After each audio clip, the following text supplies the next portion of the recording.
আমি মা বলো। মা বলবো। ও মা কি করছো? আমি মাম ধরছি। তুমি মাম ধরছো? মামটা পরে ধরো, আগে আমি একটু বই পড়বো। আমার কিসের ভয়? সর এখান থেকে তুই। মা তো তুই মা, তোকে ভয় পেতে হবে নাকি?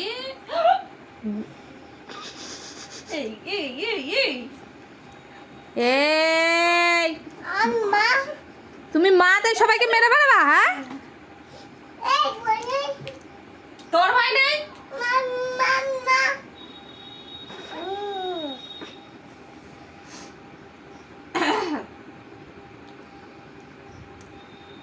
তাড়াতাড়ি মাছ ধর, ভাত খাবো। এই এই মামা ই মামা, মা ভালো। বলবো না আমি মা ভালো। তুই আমাকে তাড়াতাড়ি মাছ ভেজে দে, তারপর বলবো মা ভালো। মা মাম এই ধরতে পারে না কিছু না। এই আম দৌড়াচ্ছি। হ্যাঁ, ছাতা পাচ্ছ তুমি ধরতে।